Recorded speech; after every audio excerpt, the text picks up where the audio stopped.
Okay, so that's a good point. Equity is not, in and of itself, equity is not bad. So, Equity is also not law. not Equity law. Yeah.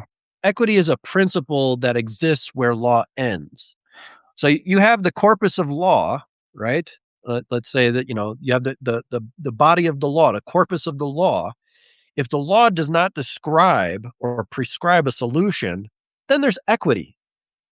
And equity can only be accessed where the law ends. So when people talk about equity, they're trying to ignore the law to access equity.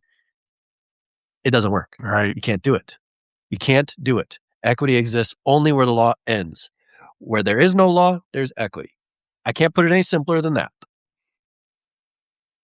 And you're right. When you try to bypass the law toward equity, that is communism. That is exactly That's what they're doing what it by is. teaching that, because they don't teach the law. But we know there's all kind of operatives out there to keep the system in place. And the average person cannot detect it, especially if they're green, new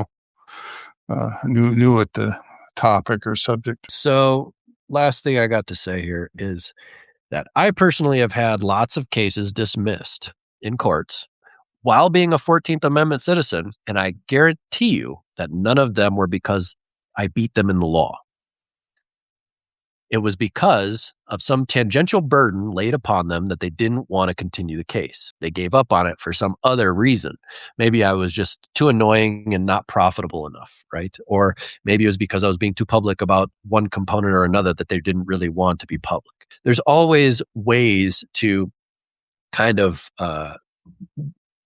almost coerce them into letting it go, or maybe they just have an overabundance of cases and they don't need you to fill their coffers that day.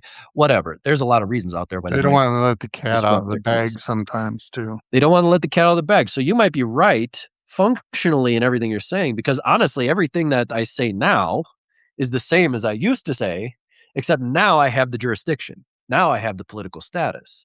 So now I'm not going to court. I'll just send them some documentation and that's the end of it. But the nature of your presence in the court system is bound to your political status. Everything stems from there. So you could say the same exact words as a 14th Amendment citizen and then as a de jure national. And the outcome will be absolutely different because your political status determines the jurisdiction. Everything Voluntary Jack said, the most hopelessly enslaved are those who falsely believe they are free. Very good, very true. And he also said, thanks for caring about responsible freedom.